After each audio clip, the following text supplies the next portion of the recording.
Hello and welcome back to the Book, Business, and Brand Building Summit. Here we are on day 5, Friday. You guys have been amazing all week. I hope you've been learning a lot from the live interviews, presentations, and trainings that we've had, as well as the pre-recorded interviews. And let me just mute myself here again. So many tech things going on. Sometimes it's just crazy, especially with live broadcast on the internet. But we've been fortunate to have pretty good luck so far. And today we are joined by a new and growing good friend, the founder of Bliss Life Press, a real powerhouse. I would like to introduce you now to Nan Akasha. Nan, make sure your mic is on. And hello, how are you? Welcome to the summit. Great, I'm fantastic. I'm very happy that we're here. Absolutely. And look at all those bright colors you have over there. Yes. What do we have here? There's stuff in the way. Yeah, this is my studio. So this time I went with purple paper. We had brown and other things in the past. So very cool. I'm so glad to have you. And I know we were just rushing to get all of the tech working, but now we're here and we've got an audience of people looking forward to hearing your presentation, our interview. And, I'd love if you could just start by maybe giving everybody that doesn't have familiarity with you already, a little bit of an overview of what you're doing at Bliss Life Press, because, I was really fascinated, and I'll give a little background for everybody on how we met through my good friend, my business partner, Laura Gisborne, at her event, Limitless Women. Nan was a speaker, and Laura had been telling me about Nan and the amazing stuff she's doing in publishing for a long time.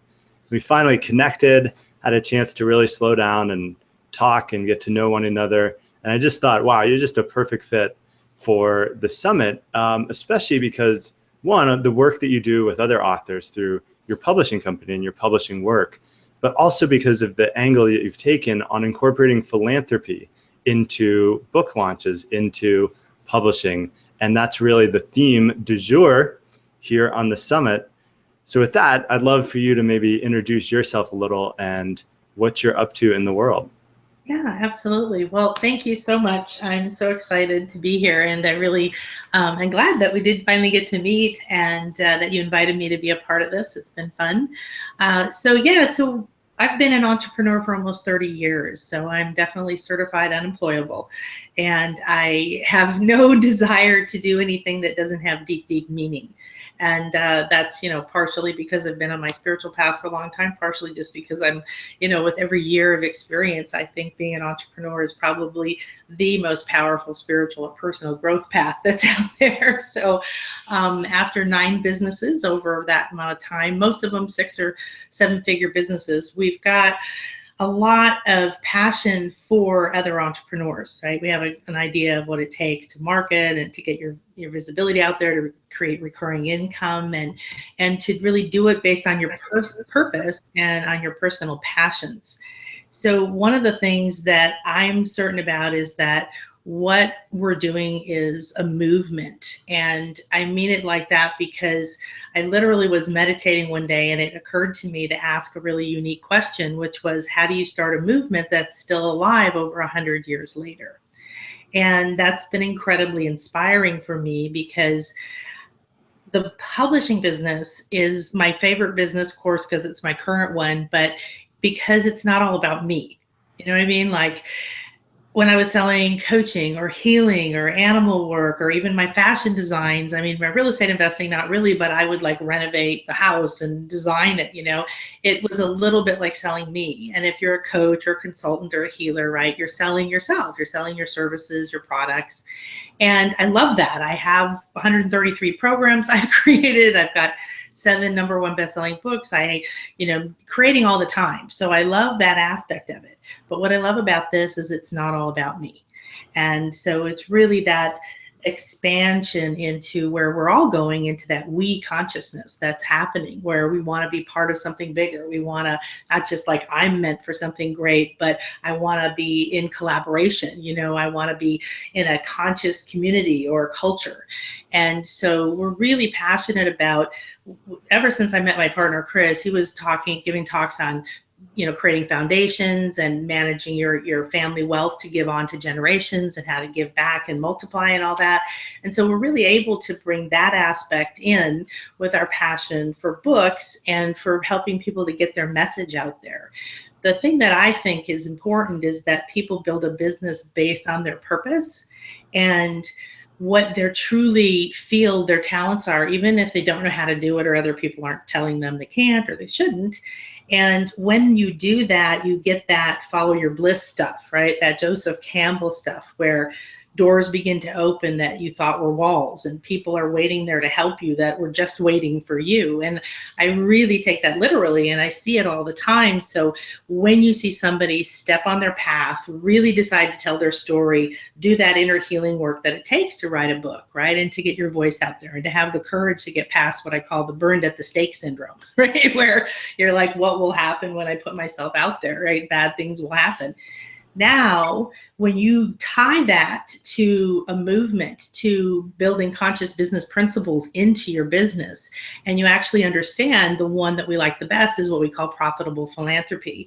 That's using connections and relationships with philanthropies, or specifically one ideally for your book or your business or your brand, that you can now create a synergistic relationship with.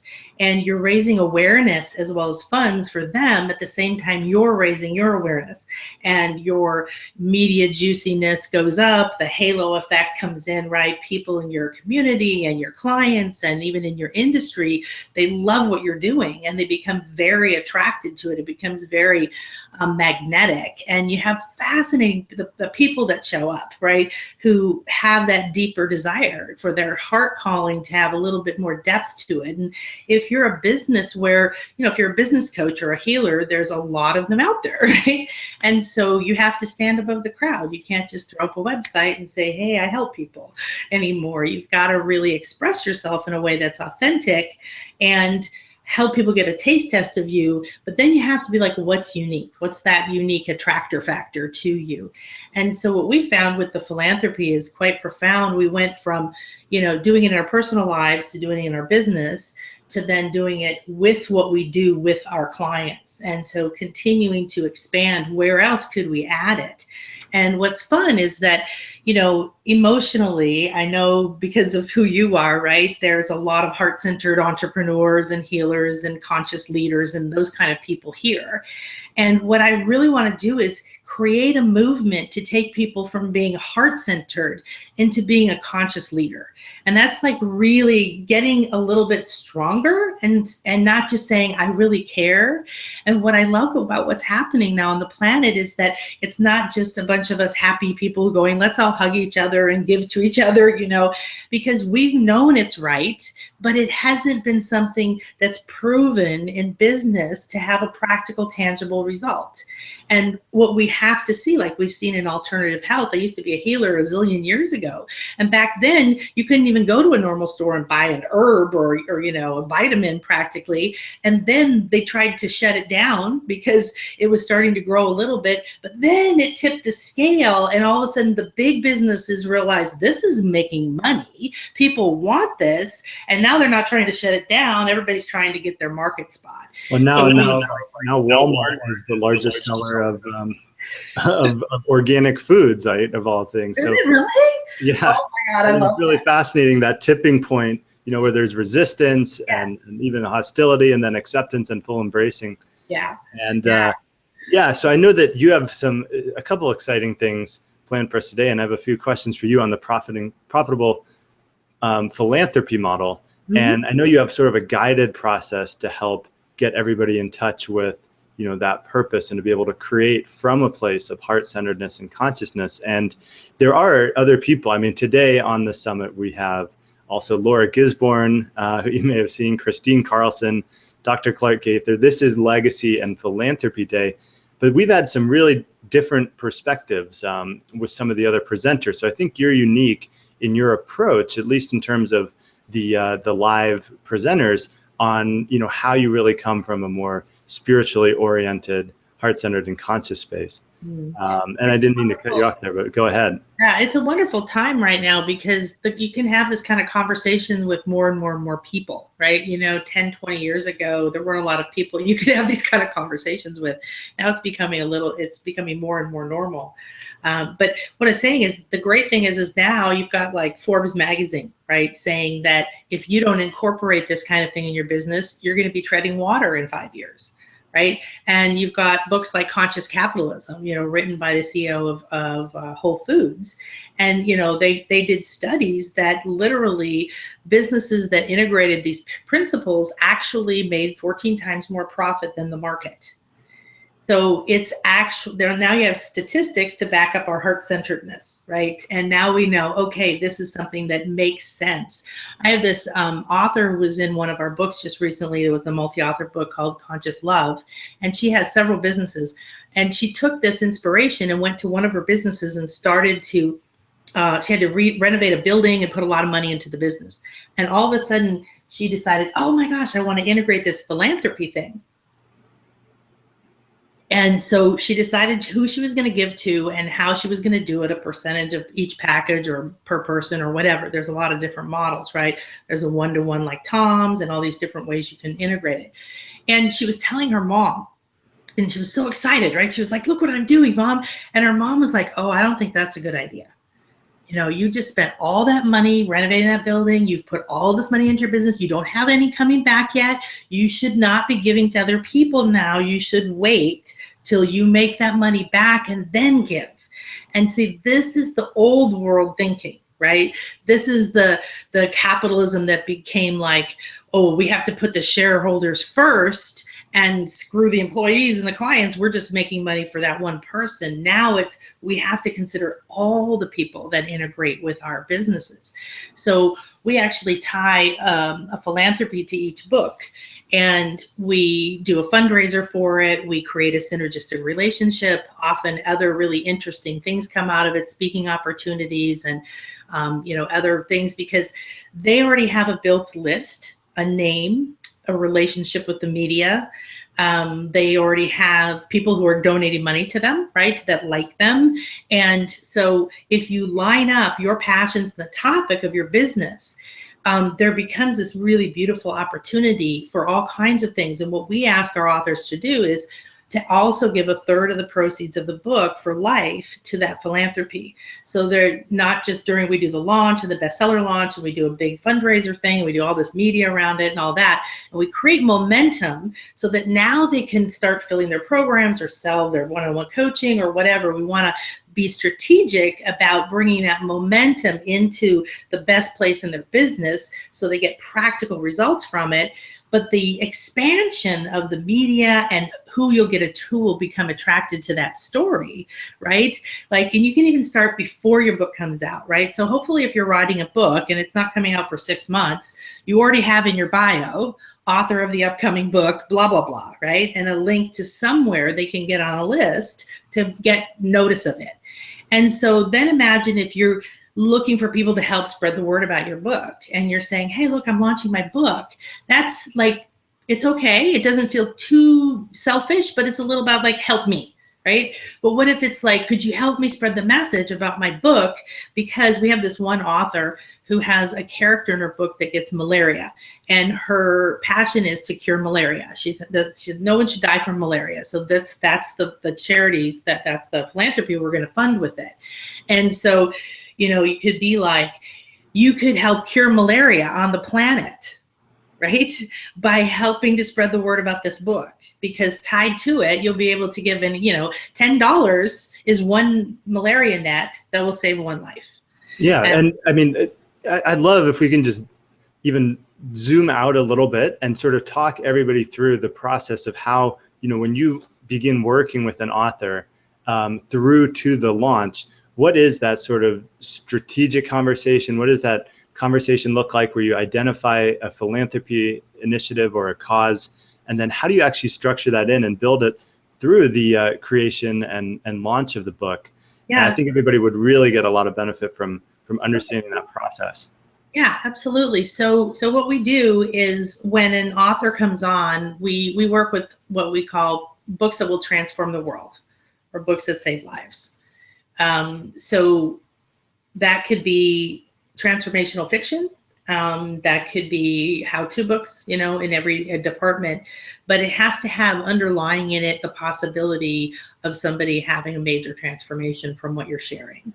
And so we look at it as a movement. We look at it as this unit of energy, this particular vibration or message that needs to get to the world, because as it touches people's hearts or lives, as those words go out and literally, energetically touch the people, because then they're going to be transformed and touch other people, right? So what's the message? What's the look, the feel, and the vibration of the whole thing?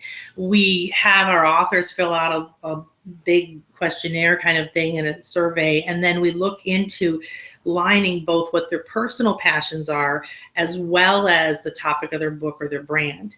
And the reason that's important is that sometimes we've had an author come who does a money wealth building courses, right? But he's a veteran, and so he gives all of his money to veterans. And so he's like, I want to give to veterans. Well, there's anything wrong with that, but it isn't directly related to what he's doing, right? So it doesn't have to be, but ideally they line up so that the people who already give to that organization could also be your ideal reader, audience, or client, right? They don't have to be, and they're not all going to be. And then it's a fascinating process because the philanthropies are, just all over the place in terms of how receptive they are or how responsive they are to want to work with you. And so you have to decide a balance between big name ones have certain benefits. They're really big name, but they probably are not going to email their list. They're probably not going to let you, there are going to be a lot of rules around what you can do. And, so you could weigh that against one that wasn't quite as big, but that was like, yeah, we'll put you in our newsletter, or, we'll give you our media kit, or we'll tell people about this, So if you're list building, and I hope you are, right? Always, then you could do all kinds of creative things with that philanthropy if you create that good relationship. So an example is we have a book that came out called the Thoth Book of Magic. Thoth is an Egyptian god of writing. And so it's sort of, I have this little bug flying around. So it's a woo-woo book. It's a very, very spiritual book. And it's a daily journal for a year to manifest the life your soul intended. And so we gathered together 24 different authors who gave 2 weeks guidance, so 2 authors per month, and their meditation and their meet goddesses and their channeling and there's healing, right? So there's all this stuff. And I thought, how are we going to find a philanthropy that's aligned with this weirdness, right? And this is totally right up my alley. So I don't personally think it's weird, but I'm like, okay. And so we started looking at meditation ones like the David Lynch Foundation, and they bring transcendental meditation into high-risk schools and for veterans and reduce stress and have amazing results. And they were sort of lukewarm, on sort of that. And all of a sudden I remembered Edgar Cayce. So if you know who that was, he's probably the first most famous channel. They didn't call it that back then, right? But they have an enormous place out on the East Coast. They have a university. They have a conference center. They were just doing an event with Neil Donald Walsh. And we contacted them, and their immediate response was, oh, thank you. We love you. This would be fabulous. And I get on the phone with the philanthropy guy, and he goes, oh, we just did our annual fundraiser. We raised $31 million. And I'm going, and you want to talk to me, right? So you never know. And they have 5 different departments we have to talk to coordinate this, with media department and this and this. And they have their own bookstore and their own publishing company. But they're like, well, we could do a launch for you in our bookstore. And they've invited some of us to put in our speaking profiles to be in their bank. They're like, well, we're booked out to next year, but we really want you. And they took our one of our authors and made her a keynote speaker at their event in Canada in October. And we haven't even done the fundraiser yet. So that kind of gives you an idea of the things that can develop. So what we do is we brainstorm. We do mastermind sessions like this, with our authors, and we're like seeing what they're aligned with. So we just got an author who came on who's actually incredibly famous from the 60s. He was one of the most famous activists, a part of this group that got arrested in Chicago called the Chicago 7. And he's bringing back the 60s. He's written 3 books, and he's got like this, some woman in the, you know, high up in Vietnam who's going to translate it into Vietnamese. He's coming to the table with this enormous, you know, media connections, you know, fame and everything. And so he wants to raise money for a philanthropy that funds curing Agent Orange. And so, because, you know, that's the Vietnam War, right? And so he's bringing back this peace movement, and he's bringing back to people, here's what we learned in the 60s. Let's now make a conscious new generation. And so we get to be a part of that, right? And then see this ability to connect. Now, he already had a connection with that philanthropy, so that was a very easy connection. So is it the case that and then I want to tie this in as well for how people watching this that may want to get involved with a cause or a philanthropy can themselves go about setting something up where before you even do a fundraiser, before you even do a book launch, you're in conversations with the organizations that are championing these causes. And I think it's a very fascinating and in my opinion, unique approach. And it sounds like, you know, even before you're doing a fundraising drive, even before the book launch, you're having this high level conversation and then doing some outreach, getting into conversation with the charity partners and the organizations. You know, what else would you offer for the listeners in terms of how they can, you know, pursue this approach on their own leading up to, and even perhaps while they're writing their book? Absolutely. Well, that's what we've discovered is you have to start the conversation early, and you probably want to contact 2 or 3 charities. So once you've researched and then you've run them through some of the, you know, charity websites where they rate them, you want to make sure like where does the money go and all that stuff. And you come up with 2 or 3, and then I would look up on their website who to contact them via email, and then follow up with a phone call, and then expect there to be anywhere from 5 weeks to 5 days pause, but feel free to keep contacting them again. Like I said, just remember that some of them are actually going constantly contacted and don't. We ran into one recently who the lady I spoke to said, I really want to do this, but I have to run it through the boss lady or whatever, right? And their parameters were you had to guarantee a certain amount that you would raise. And I said, well, I can't guarantee it. I said, this is what we target, and we said, but I can't guarantee it. So they actually said no.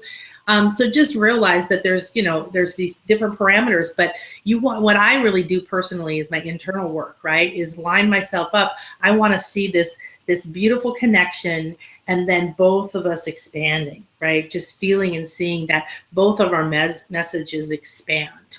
And you can do this in different ways. Like the basic way is you could create, so Village Bank is like kind of like Kiva. They do microloans, and they've been around a long time. And so we used to do in our masterminds, we would try to fund a village, which was $5,000. And they actually start the village. They train the women to run it, and you can visit it and all this kind of thing. And they gave us an actual, when we set that up and we picked the country and everything, they gave us our own link, our own page.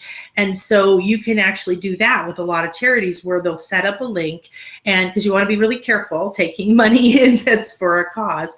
And then you can put that right there on your book page or whatever you're doing, and you can send that link out and people can go directly to there. The really important thing to remember, especially if you saw our high-end packages, we do a full 4-week crowdfunding fundraiser, which is like another whole, universe. It's a ridiculous amount of work, and it's a lot of media. It's all about building the buzz before it starts, right? And so you want to get a lot of media. You want to start writing articles and getting on a lot of blogs. You want to start to line up podcasts, radio, local TV. That's what we do with our authors. We have a community and a big training center. We bring in experts every month. And so we get them all media ready. We get all their core messages ready. And then we start finding media for them, but we also train them. Here's who you contact, here's what you say. And so we start spreading the message that way. And then you want that buzz to build up to that point. But remember, it's all about the story. So I know it's kind of funny because we're talking about books, but it's all about the story, marketing, right? Making an impact, being magnetic and memorable, attracting people to you. It's all about the story. And so if you create a video for your book page or for your fundraiser page, if you've ever been on a crowdfunding fundraiser page, they have a video, and the ones that do well have a profound and impactful video. Now, it doesn't mean you have to spend a lot of money on it, but you definitely have to nail down what is the emotional arc, right, of why this is important.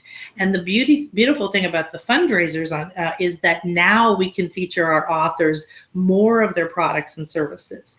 So with a crowdfunding fundraiser, it's like donate this much, you get the book, donate this much, you get the book and something else, and so on and so on. So what the authors get to do is we give away the book, the ebook, a physical book, maybe a signed book, an audio book, all of that kind of thing. But then they can add in products if they want to fill a live event. It could be like, if you donate $2,000, you get 2 tickets to my live event next year, right? And I mean, the reality is now, I was just at an event the last 3 days. Most people don't make money on tickets for their event. That event was, I got invited because I know the guy, but it was like $197 and you got your money back when you got there. So if you fill an event with brand new people who came from somewhere else, right, because they donated to a cause, now you can start, the most important part of an event is just getting the people in the room, right? Yeah. Because that's what you do your magic. I mean, I want to sort of like start to tie together the pieces as I understand what you're sharing, because there's a few moving parts and it's really fascinating. So, to sort of, from my interpretation for the listeners, starting with the cause or the charity that you want to support, beginning the outreach to that organization and finding, the right partner, the right contacts, you open up that relationship. And then it sounds like, the reciprocal agreement that you're coming to with those charity partners is something along the lines of, through our book launch, through the promotion and the work that you're doing as an author, you're going to raise money for this cause, for this charity. And hopefully in return, the charity themselves will bring awareness to the book and the book launch. Exactly. And then coupling those things with a crowdfunding campaign, which I think is the real beauty, in the sense that, well, the philanthropy is amazing too, but in terms of like using the book to leverage and build your business and brand, being able to do charitable contributions, being able to do fundraising, and also bringing awareness to the other higher end experiences, products and services that the author has, right? So like you mentioned, if you donate or contribute $2,000, then maybe you get live event ticket and training package and maybe some coaching work. Now you're moving well beyond just the book and driving book sales for the launch, but actually getting people both aware and involved in the entirety of what that author may have and be involved in, and doing that for a charitable cause. Did I get it right, or did I miss something so exactly. far? Now you're seeing like the expansiveness of it, right? The book is the tip of the iceberg, and now there's all these different possibilities that come out from that. And now with our lower end package, we don't do the 4-week fundraiser, but we do, another version of the donation process. And then there's the long term, from the sales. But yeah, this is a way to get you so much more media. Okay. So many more, because when I say the halo effect, you're not manipulating anything. That's just what happens, right? And there's a reason why if you go watch a 5K run for muscular dystrophy, you see Chase Bank and Coca-Cola and all of these sponsors, right, have lined up. So the other aspect of it is you can get creative with sponsors as well, right? If you want to, you can begin to dabble in not just individual people, but would you like to be a sponsor for me and my book tour, or me and this launch, because I'm going to do this and we're going to raise funds for X, because corporations have known for a long time, right, that they have that amazing halo effect by aligning their name with different causes. Yeah, and we have one question coming in from Mark Jordan here on, is this similar to what PBS does with their authors and speakers, if you're familiar with their model? Otherwise, I can get into not. No, actually. Okay, maybe it's different. But Mark, if you want to clarify that in the chat, go ahead and I can convey that question to Nan. Yeah, I don't get TV. But so how long does this process take from the time in which you sign with an author and until you actually go through the whole philanthropy outreach, coordinate that campaign, do the crowdfunding, and begin the media and the other web development and online presence work until you get to the actual book launch. And what does it look like on the other side of the launch in terms of the fulfillment on the promises made in the fundraising campaign and, you know, the next steps for the authors? Yeah, so it varies because of the author, because authors come to us from, here's my book, I put it up on Amazon and sold 7 copies, help me, right? And we relaunch it, to, I haven't written a word, and I don't know how, you know. So we work with authors on all levels, and we have writing courses and coaches, and so, but once they come on and they've got, we have a sense of the time, we can build out a timeline. So the shortest time is 4 months. And it can easily go up to 12 months, depending on how long an author takes or needs to do that. And but the process is come in and get, you know, assess where they are with the book and get all of that aligned. So with our main package, our high-end package, we do all the websites, we build out all the funnels, we brainstorm with them on getting their, you know, what are those called? Lead magnets, you know, like a really juicy little things. We help them to start getting the media ready and show them as they're writing their book to start pulling out article ideas, so that we can start to have, you know, some article distribution. And then we do something called an ambassador program. So we tell them to start contacting people who might be ambassadors, or just people who love what you do or the cause and they want to help spread the word. And but then once the timeline kicks in, we essentially do the book launch first. So we do the Amazon book launch. So right now we're in the middle of the whole process with Conscious Love. So Conscious Love, I think, went May 11th. And we did a book launch. We do a big live stream, global live stream presentation featuring the author and everything on the day of the launch, which is really fun. And then, you know, usually the book goes to #1 while you're on it. So you get to go, guess what? Yay, you know, and all that stuff. So that book went to #1 in 3 categories and international bestseller in 5 countries. So now, and we already had the graphics ready. We make all the graphics, do all the promotional copy for you. And then, immediately, as soon as it goes #1, we've got the graphics going out around that, right, with the #1 on it. Now we take that, update the website, and now we start to build the ambassador and the momentum towards the fundraiser. So the fundraiser is anywhere from 2 to 4 weeks later. And so in that amount of time, it's like, hey, it's #1, you know, so now we have another reason to go out to the media, another reason to put press releases out, another reason to reach out to our list. And so we create this, you know, these different high points, right, to keep the momentum going, but not to just be one big peak clunk, right? And then we move into the fundraiser and everything building up to that. If we do either way, it's 4 weeks. We do the 4 weeks. And then as it comes off that, the delivery depends, right? If the live event is in 6 months, well, then they'll get tickets directly from that.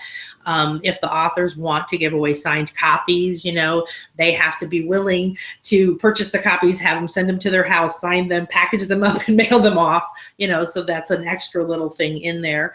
But it just depends if they already have a course that they're delivering that's you know, already done, instant access, or they might have a course that starts, you know, in a month.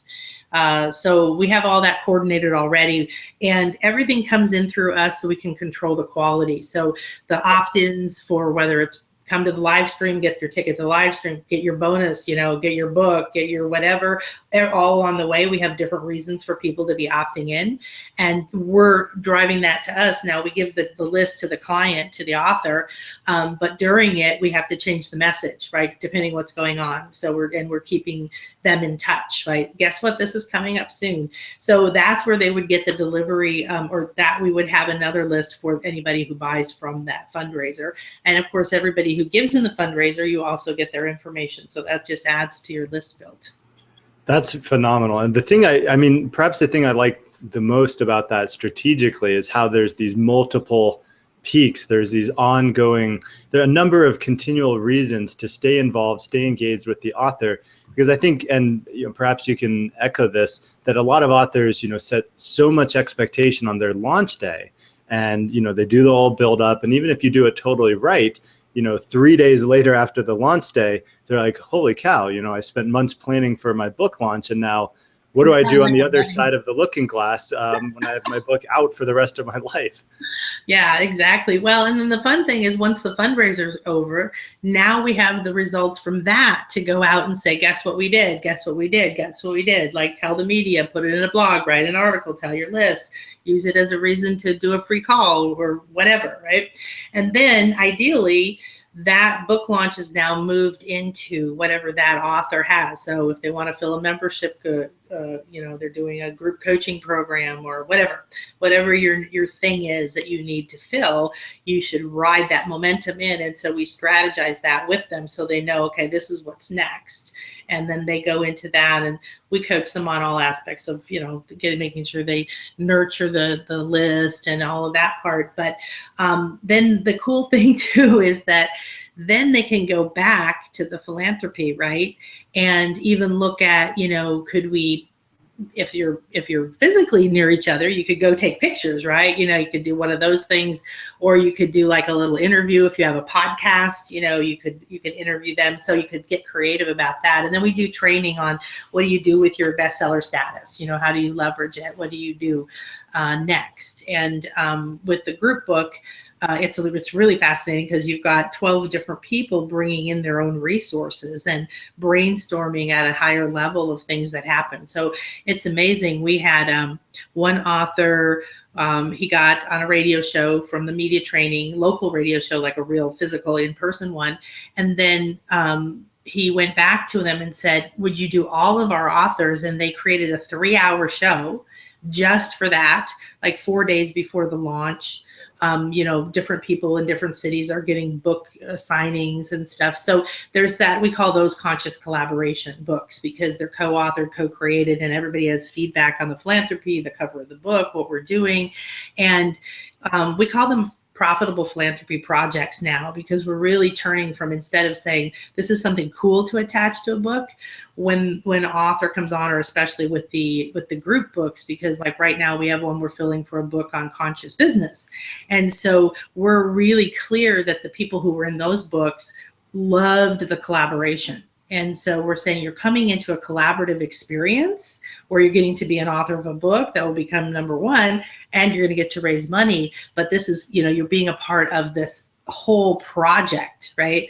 And that gives people a sense of belonging and, a sense of ownership and a sense of satisfaction that goes way beyond that. So because your book and your words are so magical and powerful, and you put so much time and money and effort into everything in your business, but writing your book.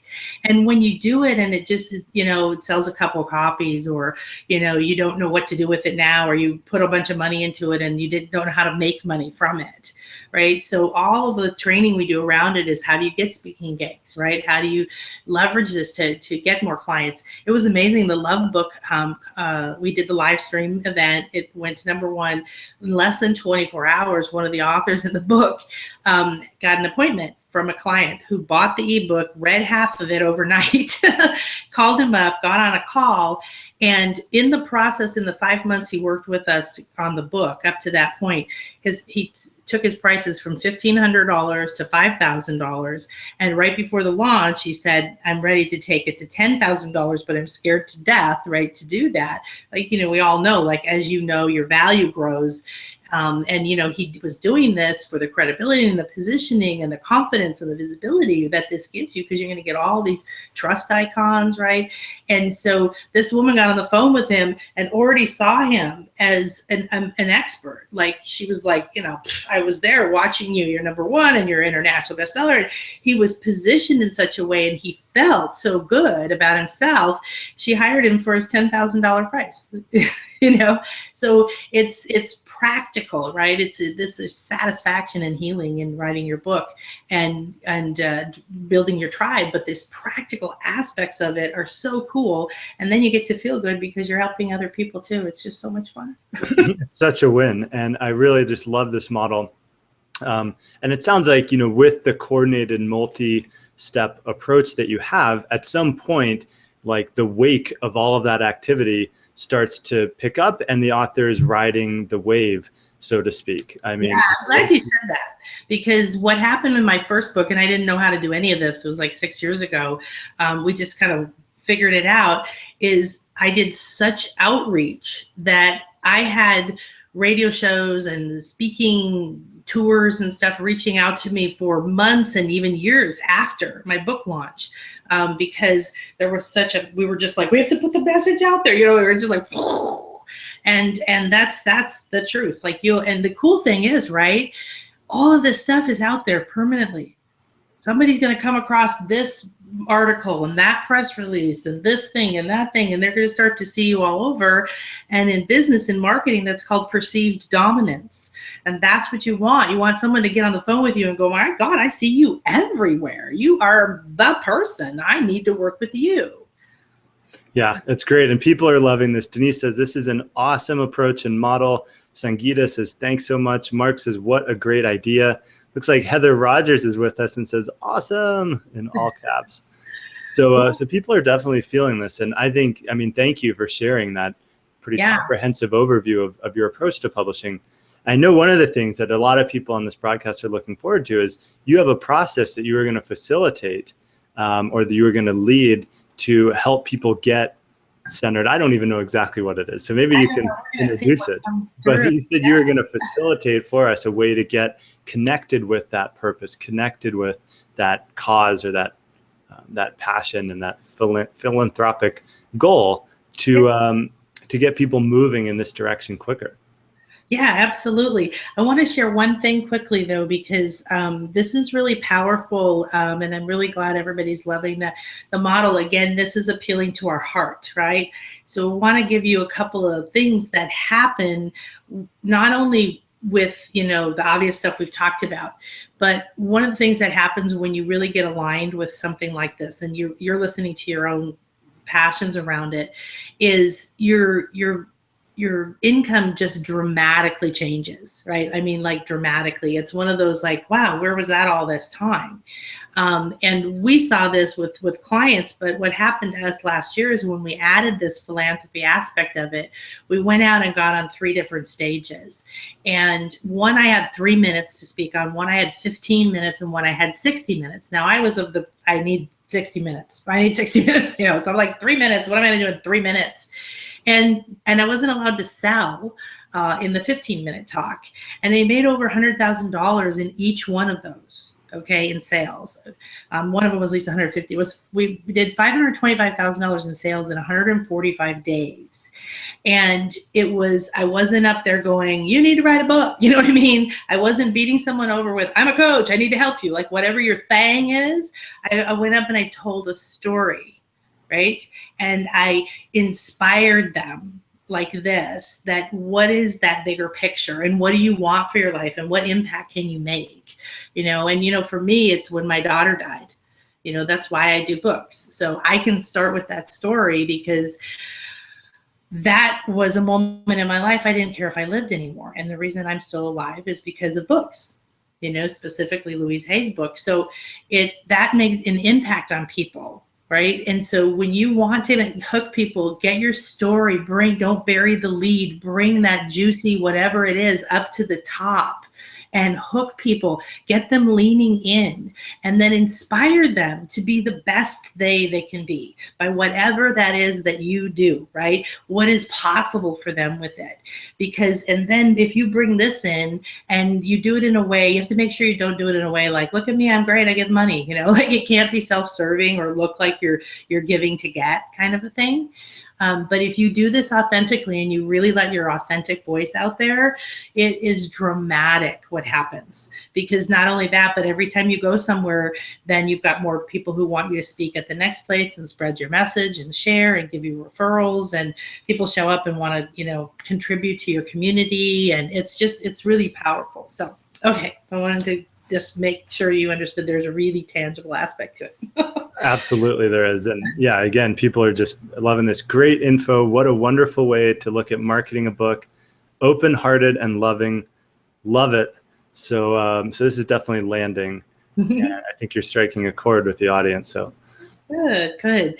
So, well, part of my past is I've been a spiritual teacher, a healer, a channel, and an animal communicator for many, many, many years. And so I'm a hypnotherapist as well. And so when I told Jesse and I were brainstorming about what might be fun and unique to do, I said, well, my favorite thing is experiences, right? So that's where we live. And so I don't have anything planned. I don't have any particular thing. So my favorite thing is to tune into the audience and see what's perfect for the moment for all of us.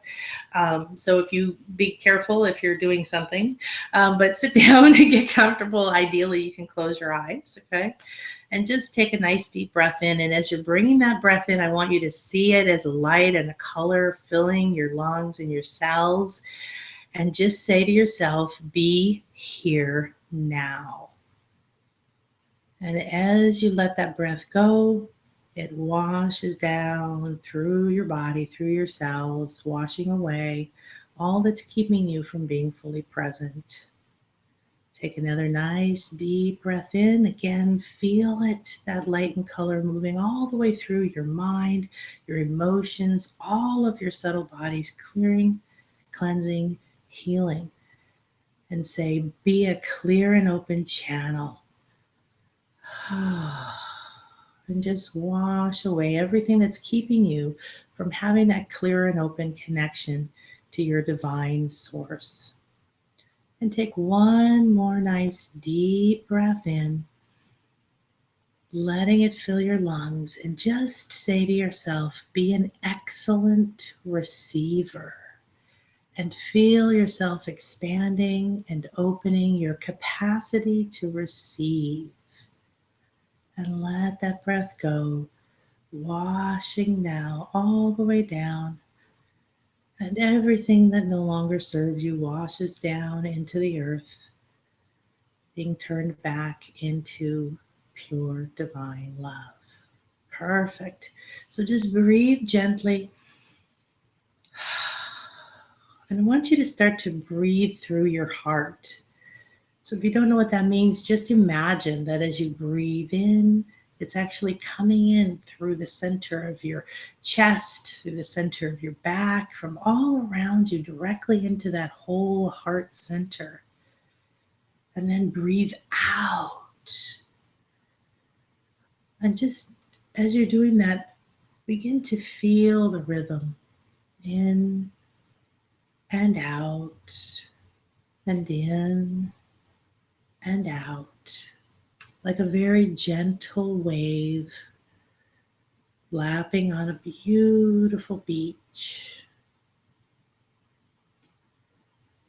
And as that beautiful wave of breath and life and air and light moves in and out, your heart is expanding. And with each breath in, it fills with divine love, and with each breath out, it expands. And pretty soon, your heart center is expanded. And now it's encompassing your head and all around your body and below your feet. And you're inside of your heart center. Just being here in this moment, allowing everything else to fade away. Feel into your heart center. You're here in it, past the walls, past the fears, past anything that was built up over the years. And here in the center of your heart, there is a light. And it's a very, very tiny pinpoint of light. And you begin to move towards it. It feels very important and familiar, as if you've been here before. There feels as if a magnetic pull is drawing you deeper and deeper towards that pinpoint of light. And as it gets bigger, you feel this sense of excitement, anticipation, There is a part of you that's been buried, that's been locked away, lost, even forgotten. A part of you that's ready to shine and be seen, be heard, to heal, help, and lead. As you move closer and closer to that light, you see a beautiful golden door shining in that light. Behind that door, you know, is that part of you. Is that part of your authentic voice and vision, that passion, indeed the heartbeat of your purpose? As you stand in front of this beautiful gold door, you realize that in order to unlock it and to free that part of you that knows your full purpose, that feels the expansiveness and abundance and truth of the universe, there's something you have to leave behind. So just ask yourself, what is it? What is it? What is it? Is it a thought? Is it blame, shame, or guilt? Is it the past? Is it a person? There's something that is preventing you from being able to fully own your voice, to fully integrate with this part of your purpose. And as you become willing and ready, you may or may not know exactly what it is. But in this moment, declare in your heart, I am ready and willing to leave it behind, and I am open and receptive to step into the next expansive step on my path and my purpose, to own my voice, to share my brilliance, and to serve the world. As you allow that to simply leave your energy field and fade away, the key appears in your hand. And you take a deep breath, reaffirm that you're open and receptive. Put the key in the lock and open that golden door. As it swings open, you step inside. What is there? Who is there? Where are you? Take a moment to look around. Perhaps there's a box containing this part of you. Perhaps that part of you is sitting there in a chair.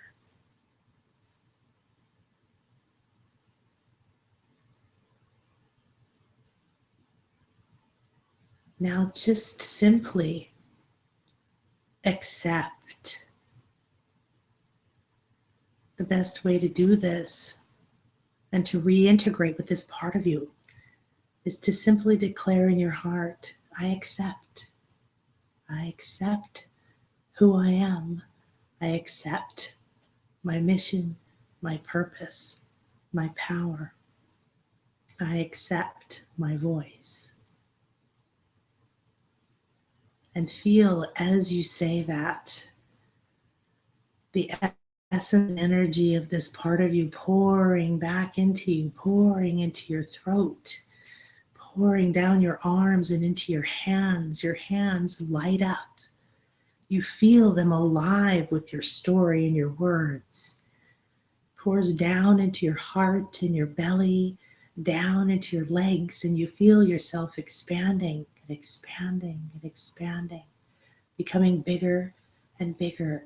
Your light shining brighter and brighter, your roots growing deeper and deeper, completely connected with your voice, your purpose, whole and complete. You feel alive, rejuvenated.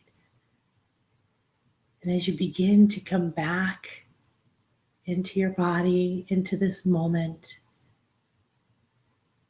you feel a sense of peace, and you realize your heart has grown 10,000 times. And each wish inside of it is easily attainable. All that you need is already here. You can see that. You can feel that. You know it is real now. And as you begin to feel your body sitting wherever you are, feeling your feet on the ground, you see and feel your tribe, your audience, your readers, your clients. There they are. And they go out and out and out all around the world. They can see you now. They can hear you now. They're open and ready for you. Go ahead and put your hand on your heart and just take a nice deep breath in.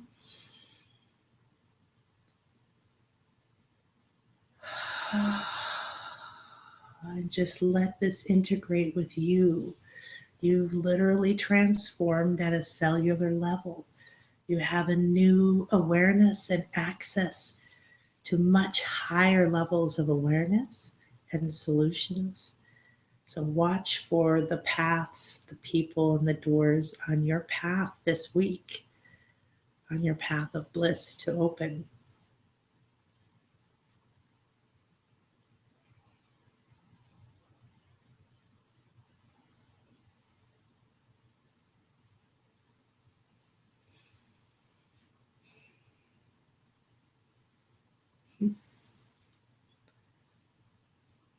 I recommend when you open your eyes and you go to bed tonight, you write down how you felt, what you experienced, what you saw, what you heard, even if it's just vague colors or thoughts or memories. And pay attention every day. Expect for things to begin to show up that are going to show you the power of your voice and the doors that are ready and waiting for you. It's beautiful. Thank you so much for leading us through that guided meditation. And I went along for the journey too. I turned my mic off so I didn't accidentally steal the video back from you in the middle of it.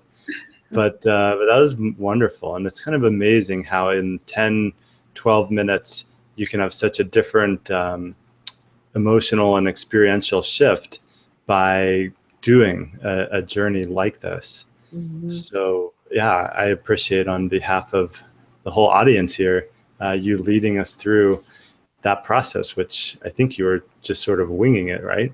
Yeah, I just show up. So that's a taste of Nan Akasha's highly intuitive, guided. Look at this. Thank you, you sacred priestess Nan. You've reawakened my wacky frisk towards the one, Heather Rogers. I love it. And I think some people might still be halfway back from that's the their challenge. Experience before they're jumping back into the chat. Well, the fun part is that this is who I am in my person, right? And so I get to do in my writing retreats, I combine these kind of deep processes, and of course some of them are longer and different things with writing, you know. And so we use these as writing prompts and ways to get to the spirit of the book, or I make all my authors do my process on connecting with your writing muse and getting past your blocks and, you know, all that stuff. So there's a lot of, to me, they pair together really well because we're creatives. We're bringing through a story, whether it's one that we've lived or one that we're, you know, imagining or creating new. And so we have to tap into that creative part of ourselves. You know, I heard this thing once many years ago, which I think is really awesome, which was, writers live interesting lives. If you are sitting in your house all the time by yourself, you're not a writer, you know, like, you know, you want to get out there so we can journey inward and we can journey outward. That's absolutely true. I think that's great advice for everybody to take to heart. I mean, whether it's fiction or nonfiction, self-help or business, when I think of the authors that I really admire, like in the fiction front, even somebody like Ernest Hemingway, you know, she was far from just sitting at a typewriter every day. He was out on safaris in Africa and sailing around the Caribbean and all, you know, covering civil war in Spain. Yeah. And in addition to that, wrote books, and those books. And hung out in Paris cafes with really awesome people. He got it all going on. Absolutely. Yeah. Well, thank you again, Nan. And, you know, as we start to bring this to a close, do you have any final words of wisdom or inspiration you'd want to share? Or I know we had talked ahead of time if you had something to share with the audience in addition to that wonderful guided meditation, whether that's a way people can get an additional taste of you or come further into your world. Please share, you know, how people can get in touch with you and find you online. Yeah, so you want me to share the special offer we put together? Sure. I don't even know what it is, so this will be a great surprise even for me. Well, we had, on top of other things, earlier today we had another techie issue where our the server that hosts our sites, that we'd made this beautiful site for your people, there was doing weird things, and so they got on with the guy at the, you know, at the company, and he went in and completely erased it. He's like, well, I'll duplicate it and do this and this, and it just disappeared. So that's why you didn't get to see it beforehand. So hopefully my team's been working furiously in the background to recreate that for you. But I do have a list of what we've got. So I really went into meditation around what would be really awesome for your group. And you've got some amazing people, right? You've brought together this really interesting and eclectic group. And that's one of the reasons I really liked it. When we talked about it originally, it wasn't just, you know, all the same people. It's very diverse and stuff. And so I thought, what is it uniquely that you know, we do that we can help people with? And my passion is that you start your movement, right? Like whether you believe that that is really what you're doing or not, and that you write a transformational story that tells your story, that you get that healing while you're doing that, right? And it attracts clients. It's really put together in a way like that. So I'm going to look at my little notes here. I think it's 6 different things that I put together for you. And so the first one is a book brainstorming session with me, which I normally charge $650 for. And so we have a lot of fun. There's no obligation to it. We just look at the things we were talking about. Like if you're interested in like, how do I add the philanthropy? Or I don't know how to, what I get a lot is like, I have had this really challenging life and I know that I will help people, but I don't want to write a depressing book, you know, like, or whatever, right? Whatever it is you want, or we could go deep into, you know, some of the inner parts of your story and help bring them out. And then I want to give you my transformational writing class. So that's how to write a transformational story that tells your story, attracts clients, and changes the world. And it's a really in-depth course. It's 9 modules, and Chris and I did it what we call yin-yang style. So I did things like take you to meet your writing muse or guide you to get the spirit of your book. And then he talks about what's the ideal layout or format, or how do you get this across? And so you get all the different aspects of how to write this transformational book, and all the way down to even like what's the cover, as well as the inner process. And so there's a lot of fun aspects to that. Then I've giving you 2 tickets to our next virtual writing retreat. And I don't have the exact dates on that yet, but these are a lot of fun. And so you can be anywhere you want in the world online. And we spend 3.5 to 4 hours together. As a community, we come together. And so we do deep processes. We write. You get to share your writing. We give you feedback on it. We have several of our writing people in. And it just becomes, it's an amazing, magical time. After we do them, people are like, when's the next one? When's the next one? And then we're going to give you a copy of our next book, which is Conscious Business Principles and How to Put Them in Your Business to 14 times your profit and your happiness and your income.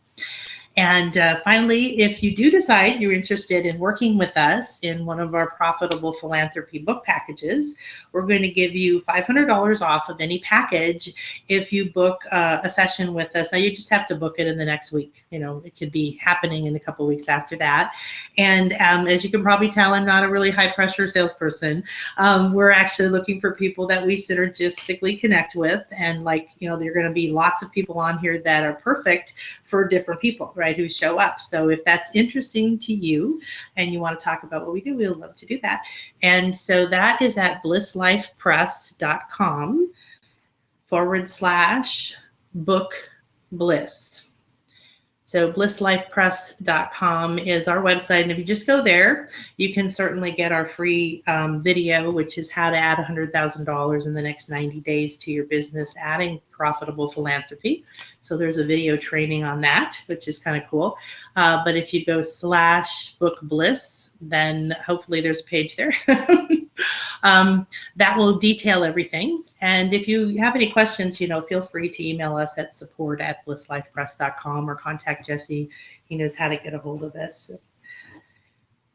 Let me think. I just put that into the chat thread, and I'll make sure to link that up for everybody that sees the replay, of course, with a audience spread around the world. Not everybody can make it on the live broadcast, but, you know, consistently thousands of people are seeing these replays. So we'll make sure to reinforce that. And just to emphasize what Nan said, sometime in the next week, which is about the remaining time in the summit, that's your opportunity to access this generous offer that Nan has put together.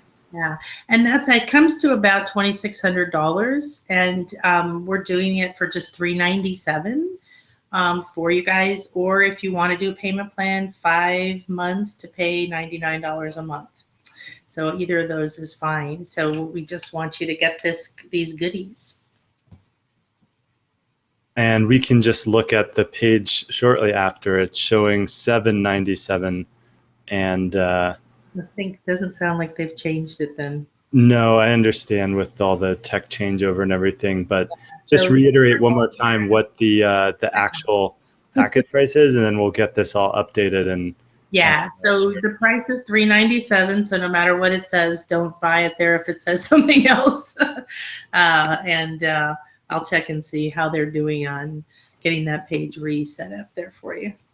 No worries. But what a great, generous offer. I mean, if everybody's just getting a taste of your facilitation and, you know, the way that you can guide people to get in touch with their own purpose, clear out those blockages, get writing, and have the practical aspect of book structuring and how do you convey the information. And of course, in the first part of this interview, you shared a lot about your process of multi-stage campaign that incorporates philanthropy, incorporates media, incorporates building your list and your audience, and of course, launching your book and making a big impact with that. So, you know, if you were touched by this brief encounter with Nan, I definitely encourage everybody to head over to blisslifepress.com/bookbliss.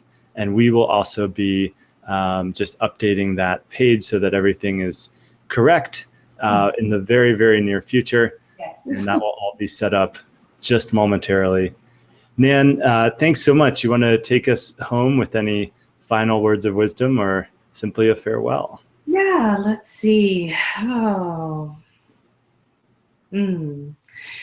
Yeah, so what I want to just share is to ask you that wherever you are in your life, whatever has happened to you before up to this moment, whatever you may believe is not good enough about yourself, or whatever failures you might think you've had, or if you feel like an imposter, that you're not good enough to be able to be a leader or make a difference or save lives or start a movement or get your voice out there, any of the things that we're saying, I want you to stop right there and turn around and look in the direction that your heart is calling you and never look back. Not 1 minute of one day, because You have really important things to do. You're here with a mission and a purpose. And whether you're clear on it or not, all you have to do is take the next step with know where you are today and get some help from somebody like Jesse or any of these wonderful people here.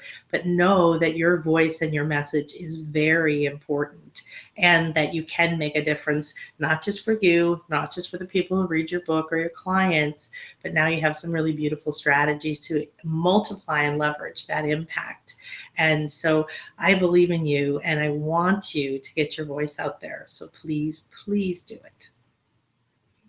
That is a great way to end a fantastic interview. And I'm just thinking back to our dinner in Los Angeles and hearing and learning more about your approach. And I just knew intuitively, I was like, I've got to get Nan on the summit because people just are going to go wild for what you've had to share. So thank you again, Nan, for coming, for your generosity, for your philanthropic work in the world, and of course, for your work with authors. And for everybody here on the Book Business and Brand Building Summit, there you have it, Nan Akasha, the founder of Bliss Life Press, just a dynamo and a very heart-centered, wonderful person. We will see you again soon for another interview. Thanks, and bye for now. Thanks.